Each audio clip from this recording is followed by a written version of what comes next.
Cooper launched her new show, and her very first topic is very interesting. I wasn't expecting her to go that direction. She said one of the things that many people didn't expect, which is they're not going to do as many uploads and do as much like news stuff, which I think is a net positive in terms of the style of content. But this entire first episode, not sure if it's tongue-in-cheek, was specifically about not engaging in right-wing cancel culture.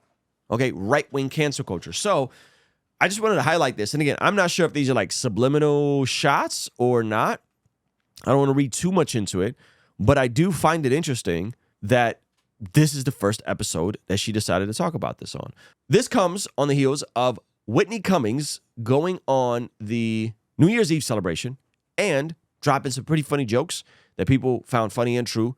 And then the audience who embraced the jokes or maybe embraced the things that she was making fun of went and dug up her Twitter history and found some things that they thought were incongruent and turned on her. And so Brett launches this episode basically saying, hey, right-wing cancel culture is kind of goofy. Because if we're trying to persuade people, what are we doing? Right? Now, this is not an endorsement of Whitney. Some of you guys will think that. Oh, so you're saying everything, Whitney. She said, nope, that's not what we're saying. Right? But if she says something that's true and it aligns with a value you have, isn't that pretty good? Right? So check this out.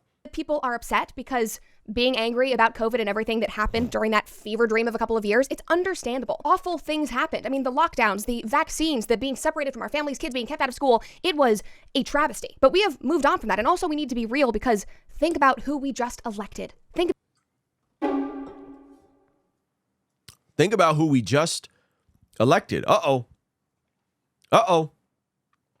Now, I like this Brett. I like this Brett that's willing to poke at her own side. This is good stuff. About who we spent the last couple of years propping up and encouraging and fighting for. Donald Trump, the man who first ushered in lockdowns, the man who encouraged us all to get the vaccine and is still saying how amazing it is. So we can support him and elect him and stand behind him 100% knowing that he isn't perfect, he doesn't have a perfect track record, but a comedian that has changed her mind and is now bravely going on CNN to tell some mildly based jokes. That's not appropriate because... Well, I don't know if she was trying to... if that was a pun, mildly based, or not. But I like this energy from Brett. I like this energy. Hey, you guys are going after Whitney Cummings for telling jokes that you like, but you dug up her tweets and her tweets were pro-vaccine, yet the president you just all elected still thinks that the vaccine rollout and the lockdowns and Operation Warp Speed was a good thing. Sounds a bit hypocritical. She didn't apologize. It makes no sense. Like so many conservatives that we follow, that we all love, were misled or wrong about COVID. My mother, my tinfoil hat, Alex Jones watching mother who's literally building a bunker. I remember getting... Brett's mom is really building a bunker? Like an underground bunker? You guys seen some... I've seen some pretty fire... There's a video I saw about a whole house in LA that's completely underground. And it's like a mansion underneath a mansion. Pretty amazing. Now, if her mom is really building an underground bunker, I'd say that's pretty incredible. Okay. So apparently her mother is building a bunker, and listen to what Brett says her mother did around the time of COVID. Grounded in 2020 because Alex Jones watching mother who's literally building a bunker.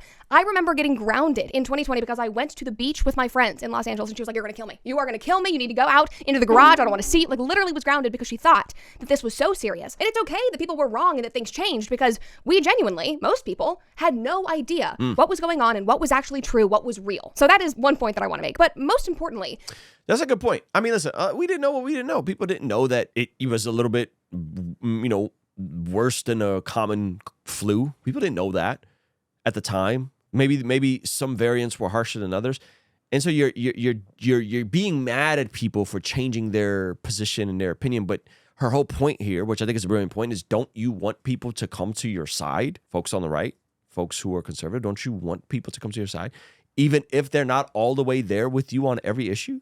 Isn't that a net W, a net positive? Isn't that a W?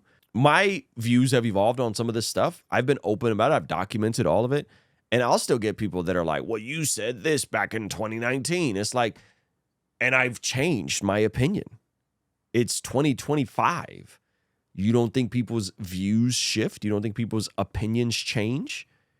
Don't you want people? right? Like, so like if someone holds a different opinion 5 years ago and then they're advocates for a different view now, wouldn't that then make them even a better example of the point? By the way, Brett is fantastic with how she does her brand integrations. I wish I could do my brand integrations as well. And speaking of brand integrations, we have the Bless God Summit. You see what I did there? I tried to do it like Brett. I can't quite do it like Brett, but we got our own in-person 3-day summit at the Westin in Carlsbad, California, March 27th, 28th. My favorite pastors, preachers, podcasters, performers, all in the room together, in the building together. So if you want more information, we have virtual tickets and we have opportunities for scholarships. Go to blessgodsummit.com. Isn't the goal to change people's minds and bring them over to the other side and show them the light? Like, that is what my goal is. But now people are seemingly upset when that happens because these individuals who have come over weren't right all along. Like, we spent 10 years fighting tooth and nail, proving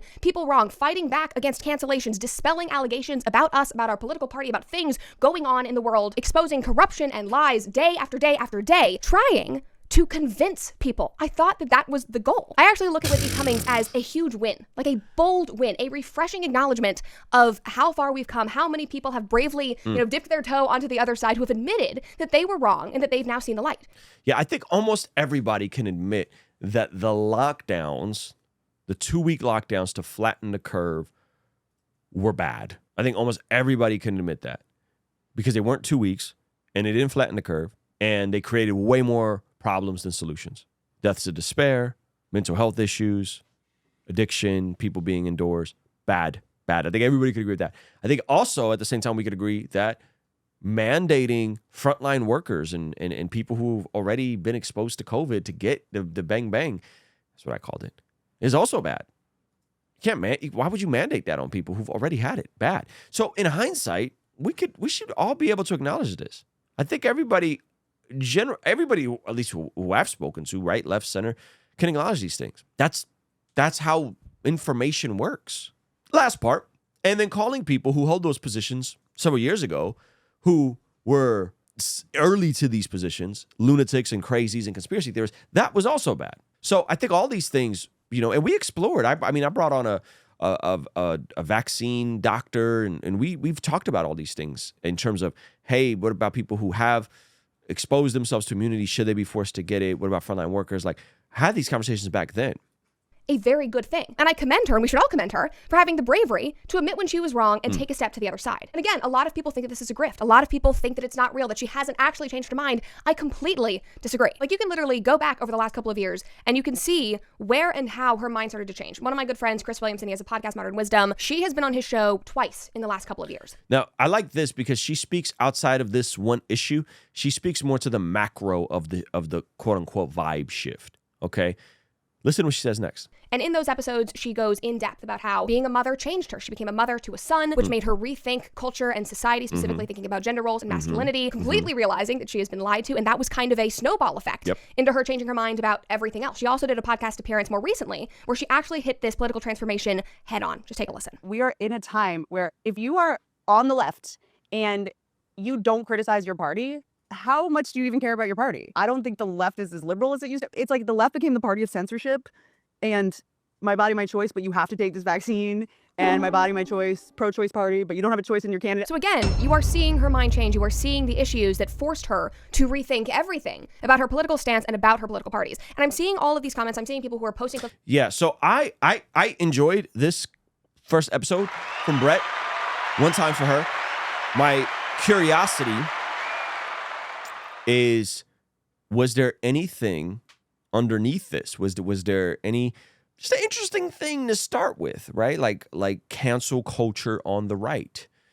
And she said she's not going to do as many news stories. That was her opening. Hey, we're not going to do. I think the language she used on the opening was, we're not going to chase the news. I believe that's what she said. The news cycle, maybe.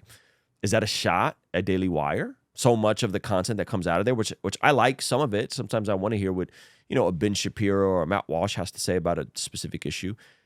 But a lot of it is primarily news-driven, the libs are bad, news-driven, libs are bad. Great content. It's a great machine to make content, but she's saying she wants to go slower. She wants to take her time with stuff. She doesn't want to do that in this new format that she's in. I wonder if that's her heart, or is that a part of the NDA? So anyway, those are questions I have. But overall, I like this. This is, she's talking about her grandfather building out this whole thing for her. But she had a brand integration from Jordan Peterson's Peterson Academy, and Jordan Peterson's, of course, a Daily Wire personality. That's chef's kiss, if you ask me. That's pretty amazing. So I'm all for it, man. I'm glad that she's independent, glad she's doing her thing. Can't wait to see how that plays out for her as a creator without anyone, over her. And is this going to adjust and take her content in a different direction? I'd be curious. So let me know what you guys think. Hey, thank you so much for checking out the video. Please be sure to comment below and subscribe and all that good stuff. And check out this other video that YouTube seems to be recommending just for you. Let me know if they nailed it. All right, I'll see you over there. Peace.